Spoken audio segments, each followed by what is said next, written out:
Hello class, today we are going to be going over problem 17 in exam 2 problems for videos. In problem 17 we are going to be determining the oxidation number for the indicated element in each of the following compounds. To start, we're going to do with part A. We're trying to determine CO in LiCoO2. Should be a lowercase o. Now, we just simply drop each of them down individually by themselves to determine their oxidation numbers. Now, Li is a group 1 ion, which means it has a +1 charge. So +1. Cobalt, we don't know what it is, or CO, so we put a question mark here. O2, oxygen is mostly always -2. So we can put -2 here. Now, there's 2 oxygens, so that means this has to be -4. So this is still +1.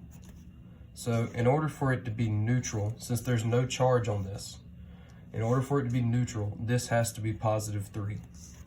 So CO equals +3. Next, part B. We're trying to determine aluminum, or Al, in sodium, aluminum, H4, or hydrogen. So in order to determine that, we have to do what we did last time. Put Na, Al, and H4 side by side and determine their charges. We don't know what aluminum is, so we can put a question mark. Na, however, is a group 1 ion, so it's +1. Hydrogen is a +1 charge.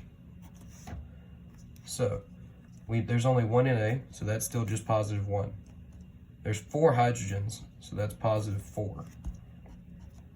And since there's no charge on this compound, we need to assume that aluminum is -5 to make this equal 0. So aluminum equals -5 in this problem. Part C, we are trying to determine Br, or bromine, in hydrobromic acid, or HBRO. So in order to determine it, we do what we've been doing, separate them out. Now, we know that H, when paired with non-metals, is +1. We also know, we don't know what bromine is, so that's a question mark. But we know what oxygen is. Oxygen is most of the time always -2. So we can put a -2 here. Since there's only one of each, equal that to 0. So in order for it to equal out to equal 0, there's a -2 on oxygen and just a +1 on hydrogen. So bromine, or bromide, has to be +1 in order for it to be neutral.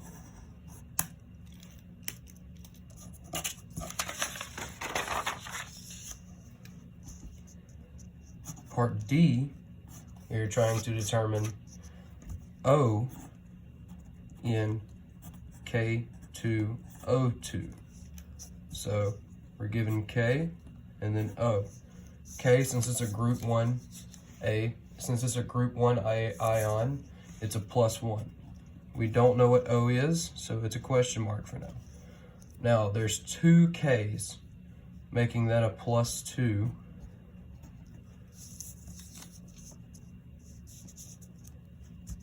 And there's 2 O's, making that a -2, which equals 0. Now, we were trying to determine O, not O2. So therefore, O2 to -2 means O equals -1 in this problem. Since 2 O's equals -2, that means 1 O has to equal -1. Now, part E, we are trying to determine S in iron sulfate.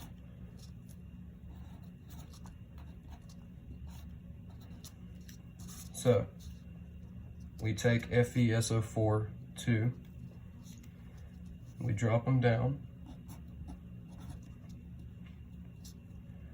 and make this SO4 to the -4.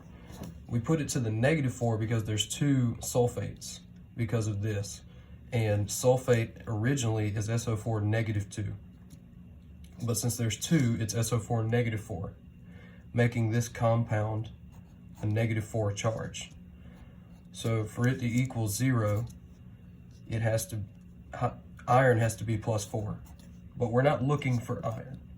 So we know that since there was 2 sulfates, that made SO4 -4.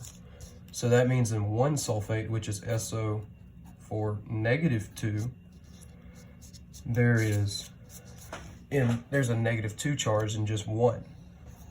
So we want to drop this down again and do S and O4. Now, since we have a charge on this one, that means it's got to equal to -2. So in one S, so we know that O4, O is -2, but there's 4 O's. So -2, but we're trying to determine this. So S and then O4. Since there's 4 O's and there's a -2 charge in just one, that makes this have to be -8. To get a -2 charge, S has to equal +6 for it to be a -2 charge. So S has to equal +6 in this equation, or problem. All right, thank you for tuning in and listening. Have a good day.